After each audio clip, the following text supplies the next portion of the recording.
And we are back for another beautiful episode of the Gathering Movement interview series. I am very grateful for many reasons today to be reconnecting with a dear friend, Kat Gelinas, after 6 years of our first encounter. So welcome back. Nice.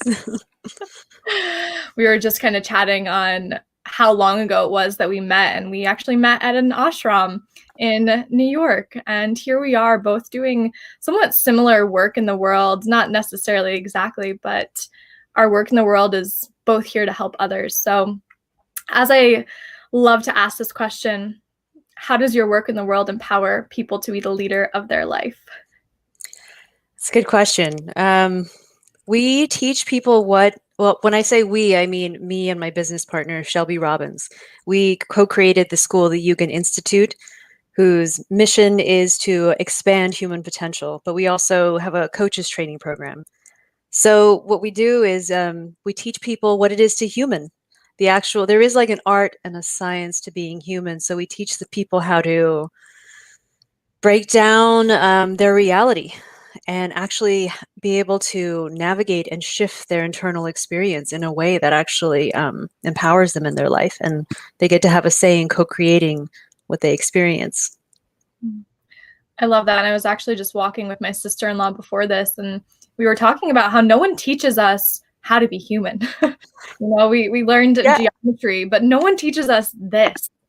Yeah, and it's so important. And I think I spent the last 2 decades of my life trying to figure this out. I was like, there's got to be more to this. There's got to be easier. And the mind, the body, and the emotions, there is actually a way to actually navigate it. So that's everything that we've learned. She and I are self-proclaimed development junkies. So we've synthesized everything we've learned into this program where we teach people the how-to manual of it. And it's dynamic, so it keeps shifting as we shift. I love that. How to be human. Yeah. Yeah. How to ease suffering. Yeah. I don't think I know this about you. I don't know how you arrived here on this journey. What is the origin story of how you arrived here to this work? I like that you said origin story because it sounds geeky. Well, just having suffering in my life and just kind of feeling a little lost, and after college not knowing what to major in, where to go, and then I ran into, kind of bumped into it. My ex-boyfriend, who was my boyfriend at the time, his mom came home one day, and she just looked amazing. She was bright, alive. She looked so happy, and she said, "I just did this program, this course over the weekend, and it was amazing." And it was more how she was being about it. She was exuding light and brightness and happiness. And I just signed up because I said, I want to know what's going on. What did you just do? So I figured I would just try it out, and it was life altering. And I learned that was the Mothership, the first course I ever took back when I was 24. And it really kind of had me step out of the water I was swimming in and just kind of at the effect of, and then just started looking around to see what was I doing? What was I assuming? What was I kind of self-creating? But I didn't realize I was. I thought it was just reality. So that was the beginning.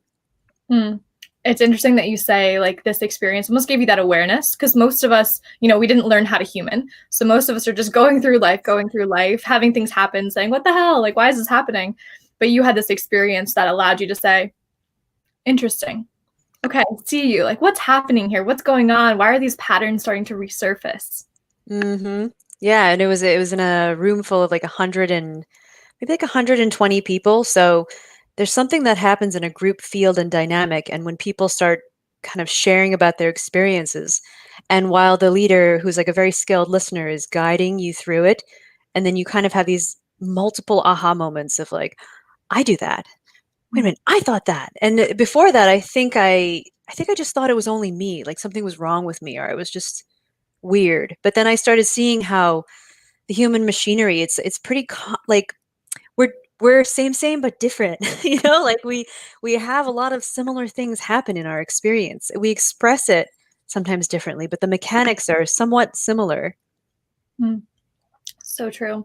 And I think most of us do feel alone on this journey, or even not on this journey, but it's not until we have a experience like that where we're surrounded by people who are also going, okay, interesting.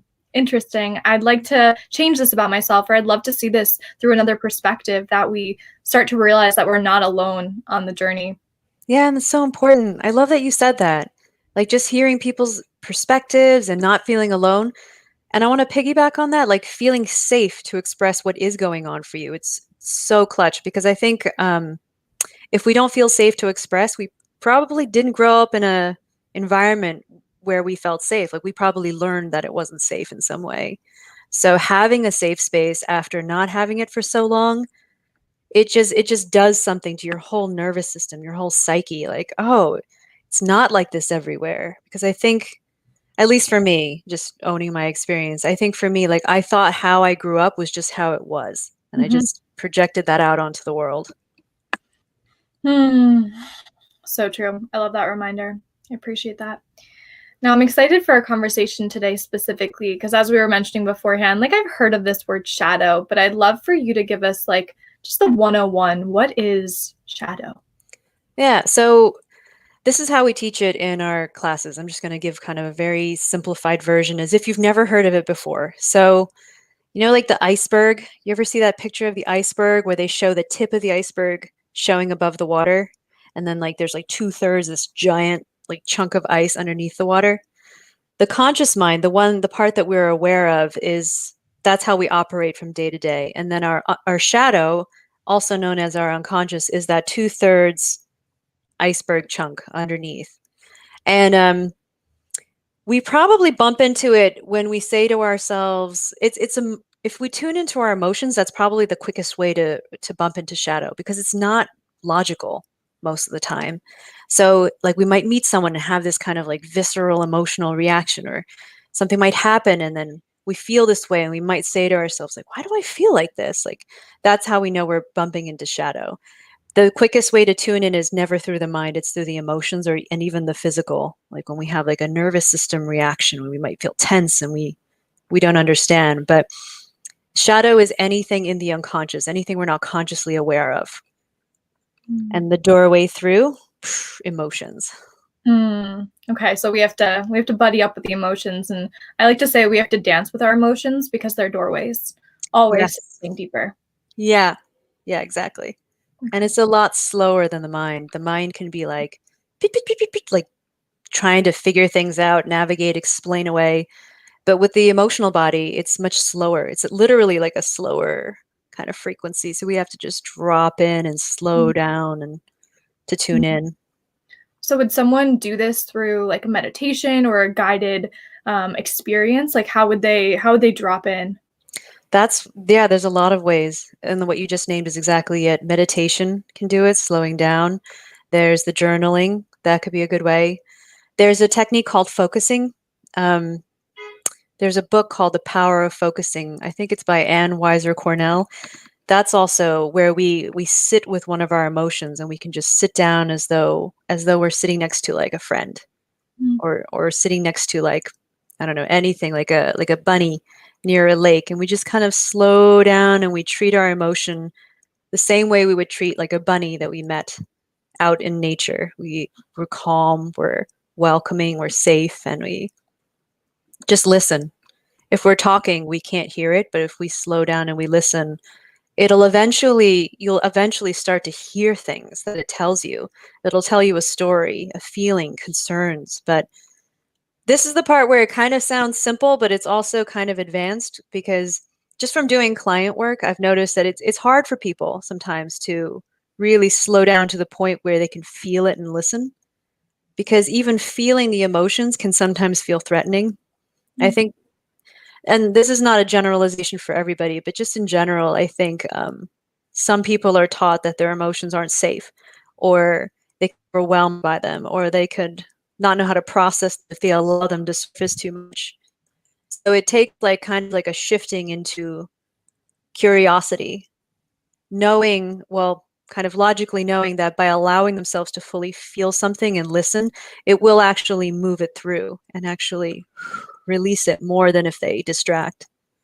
There's a saying that's coming to mind right now, and it's The only way out is through. But most of us feel like we need to avoid it at all costs, right? We don't want to feel things. We just kind of push them off to the side. But I think this really aligns with what you're saying. The only way out is through. We have to feel the emotion. We have to feel the experience to be able to expand into another, basically vibration or frequency of what we want to feel and who we want to be. That's exactly true. Yeah. And sometimes it can get overwhelming, especially if it was like an intense experience or if it's painful. But if you actually, there's a technique, a way in how to do it. Um, going back just a second to like how you said, what's another way to find shadow? We teach this course called Shadow, like it's like Shadow and Desire. But one of the quickest ways to kind of access it through the mind is if you take a desire that you've had a recurring issues with manifesting. So like, for example, like I've had this ongoing shadow work I've been doing around money, right? Because growing up, a lot of our shadow comes from our original family's dynamics around things. So something I'll do is I'll just sit and do parts work, and I'll sit and I'll listen to the part of me that's connected with money, and it's complex, so it's kind of ongoing. So it's been going on for years, and we all know why we want something. So if we say to ourselves like, okay, what are all my fears of not getting something like money? We're more consciously aware of that. But if we don't have what we want yet, that means a part of us doesn't want it. So the next thing we could do, which is really useful, is sit and say, what are my fears around getting what I want? And that will go right into the shadow. And again, we sit there and we slow down, and our brain thinks in images and visions, like visuals. So we'll probably start getting visual images of what actually getting what we want, what kind of things can arise, what kind of fears. So I know I like giving examples because I think examples are very helpful in getting something. But like when I used to work on money, I would have these images of my parents fighting over money come up. My mom repeatedly saying something like, if it wasn't for money, we'd be happy. If it just wasn't for that. And then seeing them fighting over and over again over money. So I notice when I connect with money, my fears around getting it is the fears of unhappiness happening in my own family. That's just one example, but if you sit long enough, and just like keep asking yourself and listening with this focusing technique, all these things will arise. There was also, I even had a fear of like, if I got what I wanted, would I become bored afterwards? What would I strive for then? Also, they're not logical necessarily. So like allowing yourself with curiosity to just hear everything that comes up and not trying to assess any of it, just letting it arise. Yeah, this is interesting. I talk to a therapist every like other week, and I think we're doing some of this work.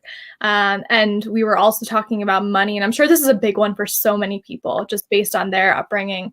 And my fear was around not having college debt and being this person who, like, my family was very comfortable growing up, and then feeling the guilt and shame around I can't make money because then I'm going to be different than someone else. And a lot of the last couple months has been me moving through that and realizing, well, what could I do if I had the money, and how could I use this in a very different way? How can I serve in a different way? And asking myself the question of, is it safe to make money? I want to ask you questions. So yeah, you're welcome to. I am? Okay. You don't have to answer anything you don't want to, but can you say more about being different? This is like what it comes down to. It's I don't want to be different. And I know in many lifetimes I've been the different one. I've been the witch. I've been the one who was ostracized. So feeling different from anyone is uncomfortable for me, even when it comes to money. If someone has less or someone has more, that is enough for it to be different for me. So this work for me is about understanding that it is safe to be who I am, and that differences are not bad or good. They just are. So you've been different, in many lifetimes. And so to you, I'm guessing that it means not being safe or not belonging. Is that it? Yeah, it's not belonging and not wanting to make people feel less than. Okay. Not making people feel less than. What would that mean if It would mean I want everyone to feel comfortable. And I don't want to be the person who makes people feel uncomfortable. What if they feel uncomfortable? Then they might be scared. Then they might, maybe they won't like me, right? Okay. So then they might not like you, and then okay. Thanks for letting me question you, but but like see like how the rabbit hole goes? Like, and again, like I don't think like your conscious mind probably has all these different thoughts about it, but then like when you travel down the emotional shadow, that's so interesting. It's so, I love that we're talking about this too, because on these phone calls with my therapist, I would say, on the conscious level, like, this is not how I feel. Like, I understand that this is not what money does. But she was like, I don't care about that. Like, I want you just to say everything that you feel, regardless of what you think someone's going to think of it. Nice. That's exactly it. Is like letting it all arise with curiosity. I love that you just said that. Mm. And I think it takes courage for people to do that, because we are so scared of being judged, even if it's in a safe space, right? With my therapist, there's still this, like, what if she judges me for having these thoughts and having these feelings? And I think this is also why your work is so important. You are creating these safe spaces inside this coaching institute where people can say, you know what, I'm safe here. I can say these things that consciously don't make any sense. Yes. Yeah, actually, yeah, that's a huge thing, and it kind of makes me want to go on to the next little piece of there's a form of shadow called split ego states. There's a dominant ego state, the one that we kind of associate with our identity, and it's like our representative in the world, and we go out. But there's split ego states, and those get created in most of our stuff gets created. Our shadow gets created in our early age, in our early, even pre-verbal. So there's these little split ego states that like something happens in our family and we decide that like we did something bad, we shouldn't do that anymore, and it kind of freezes in that state, and we come up with like sometimes a pre-verbal belief that like I'm just going to make something up, but like I can't make people upset, or I can't have what I want. I have to just do what other people want, which is something I uncovered with a client recently. But these little split ego states, they're also called parts in internal family systems. Those are the parts that we sit and we have this focusing technique with. We just listen to them. But sometimes there's multiple parts going on. So we can have a part of us that wants wealth, let's just say, a part of us that doesn't want wealth, a part of us that's terrified of not having enough. There could be like multiple parts going on, and sometimes they can conflict with each other. So like even if we do have a safe space, like say with our therapist or coach or whoever, there could be another part of us that's judging that part. So this part, my finger puppet, but this part might not feel safe even in our internal world, because there could be other parts projecting and judging onto it. So we need to actually build relationships with these parts within ourselves to have safety inside before we can even get them outside. So it gets like, it's like Inception. There's like layers and layers, and it's trippy. And I just remember from us meeting many, many years ago, I also remember that you were like doing computer programming and stuff, right? Yeah. I feel like you have this analytical mind that allows you to like dig deep in these codes, right? Oh, thank you. I love that you noticed that. Yeah, it's like an obsession. It's like, well, so I was like in computer programming, but ultimately, like this is what I was really wanting to do. I just didn't do it until I realized I wanted to do it. But yeah, the human psyche there's like the mechanics to it. And it just like being able to find it and piece it apart. Like once you actually learn how to do it, you can pretty much do it with everybody. There's different ways that things express, but it tends to be somewhat predictable. Like I know it might be nice to think of ourselves as unique snowflakes, but we're kind of predictable in the way that we express. It's like another thing that we teach is stages of human consciousness. So like there's a way in which the adult ego develops predictably.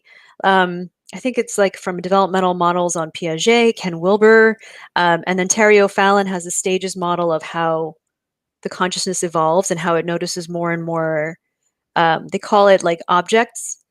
Like an object when you're young could be just like yourself noticing that you are separate from another human being. But then as you get older, you notice that you have context and assumptions and like more abstract ideas. So there's a measurable way, and it's kind of predictable, like how shadow can develop depending on these lines. This is so cool. Like, I see why you love this, because there's so many layers to it. There's so many doorways that open. There is a little bit of a system, right? If it is predictable, like you have this understanding of, okay, this person realizes this, then we go deeper, then we see the parts, like, and we keep going. I love this. So we first have the awareness of maybe some of these shadow desires or wants or these things within ourselves. Where do we go next to have the transformation? You know, how do we integrate this? Yeah. Well, it's complex, so, and it could be, it could take a long time, but like I'm going to give you like the basic simple version. The first thing we do is find out what's in there. So right now, like doing our parts work, finding out why do we have, like we say we want something and then we don't have it. Then ask yourself the question, like, why do we not actually want that? And that will reveal a shadow. That in itself takes a lot. Mm. What are my family of origin dynamics? What are the beliefs? What is the water I'm actually swimming in? And then from that place, being able to welcome all of that with curiosity. Like our shadow is actually very devoted to us. It's there to keep us safe, keep us alive. It's a very kind of instinctual kind of thing. But a lot of times, like with clients, I'll see them judging themselves and like, oh, like, why am I like this? Or how could I keep doing this? And why am I so afraid? And it's like, no, they're actually afraid and they have all these reactions for a very good reason to keep you alive. So, Mm. like, the first thing is allowing yourself to see this stuff with curiosity and welcoming, and then just like really listening to these parts of you without trying to change or fix it, just letting them express and emote. There's a way if we can just spend time building this relationship to those parts and really letting them just be as they are. Over time, they start emoting and expressing, and the energy starts moving. That's one basic technique that I found really helpful. There's like a meditative technique of like welcoming and awareness where you can actually move emotional energy through your body and it releases.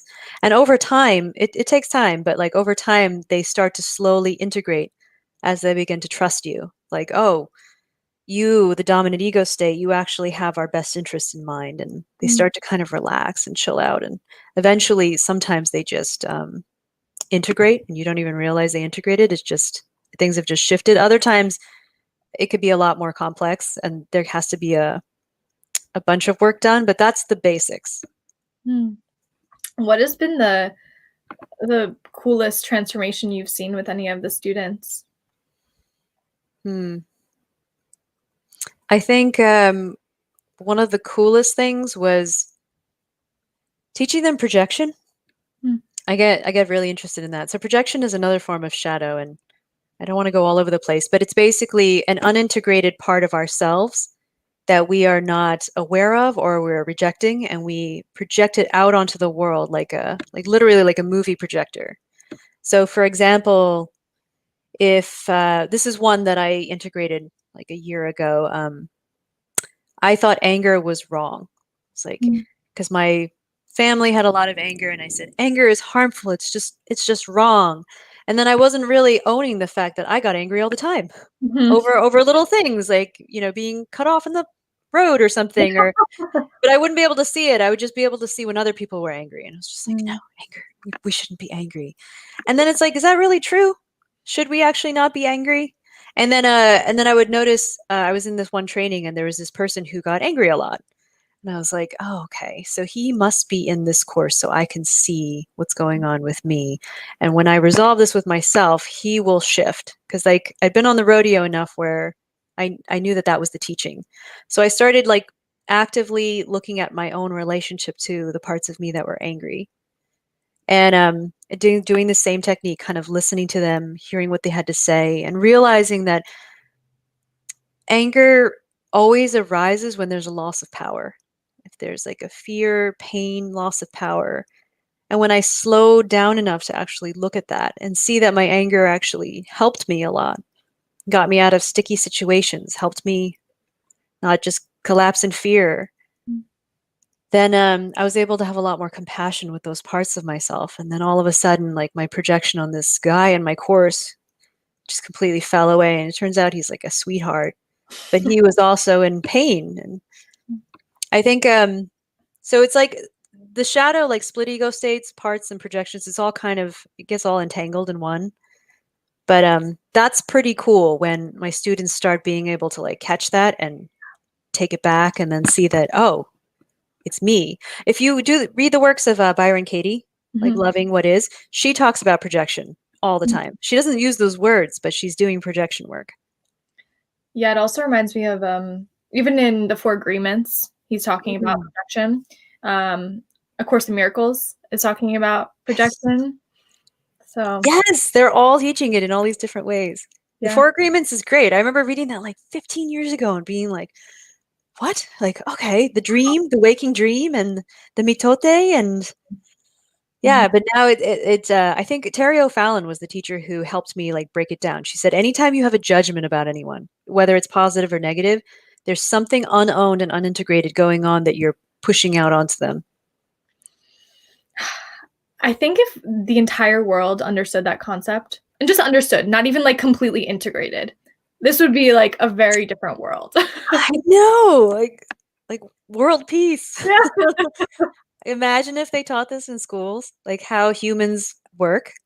Oh, that'd be a dream. Well, think about the work that you're doing. Like it's a school.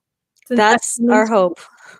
Yeah, is school. we know that we can't do it all. So we want to just train anyone we can get our hands on so that they can go out and then keep spreading that out and easing suffering for themselves too, you know? Yeah, I mean that's really my mission with this series also. It's to bring and revolutionize the media and the voices, and I want to amplify the voices of people who are doing, this good stuff in the world, who can really really help us change our perception of reality. Yeah, I want to like high five you. Yeah. I love it.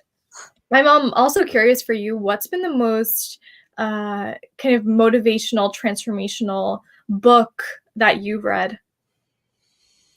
That's hard. There's so many books and I'm a bookaholic. One of the most transformational books. All right, I think I'm just gonna pick one, but it's not the most. But I recently read A Brief History of Everything by Ken Wilber, and he talks about development and how humans develop and a little bit about how they make meaning and how it's really constructed and like most of it is socially constructed, but we think it's true. But like depending on where we grew up, when we grew up, who we grew up with, like how we construct our reality is different. Mm. And just being aware of that not just like assuming that what you believe is the truth, like having the humility to be able to kind of step out of it and look at it like, well, questioning like your reality and being able to deconstruct it, like where do these beliefs come from, is that really true, is it really?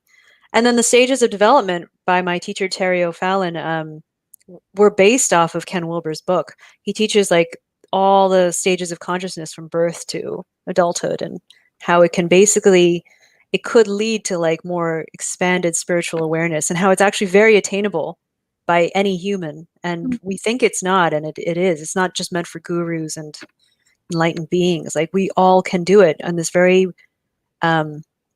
measurable, progressible way if we're willing. So that was a good book. Mm. We'll have to like swap book lists after this. Yeah, Bookaholic also. yeah, that'd be great. I love it. I'd love to hear what the Yugen Institute is up to and how we can really connect with you and both Shelby after this. Yeah, so we have a flagship course. It's the Yugen Foundations training, but it's basically like we teach a 6-month online program on the stages of development, how human consciousness evolves, and how what shadow is, how to uncover and integrate shadow. Because that's like the main thing is like the more shadow you integrate, the more energy and bandwidth gets freed up to actually kind of expand out consciousness to hold more and more depth. Mm. So we teach people how to do that. We show them the map. We show them how the human machinery is set up. But we also teach like authentic relational skills, how to actually communicate. We teach very practical soft skills, how to communicate in a very effective way and to predictably measure impact or how to adjust and navigate impact so that you can actually make a really great difference. So a lot of practical skills, development skills, relational skills, and then just, yeah, basically the whole package of what it is to be human. Mm. And how to actually create shift and ease and shift your internal experience, and then shift basically as you shift what's within, the outer will shift. Wow, I want this to be in like all schools. And I want this to be available for every human because we need the schooling. So do I. I really do too. I believe it's possible. Anything else? Any other last minute words of wisdom for anyone who's integrating the shadow? Any last words of wisdom? I would just say to stick with it. There is more to life than what we've been handed and what we've experienced. And the more I go along this journey, the more I keep feeling proven right that this world is amazing and there's so much more to being human than we know. That's so beautiful. Thank you. Thank you.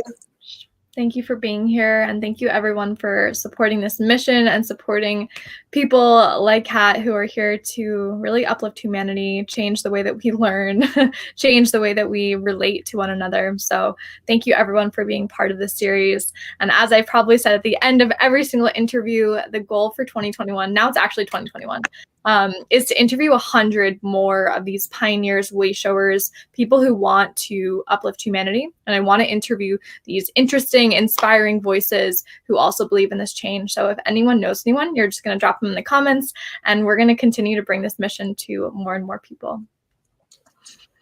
Thank you so much, Kat, for being here. I really appreciate it. Thank you, Bridget. Thank you. See you all later, and have a beautiful day, everyone.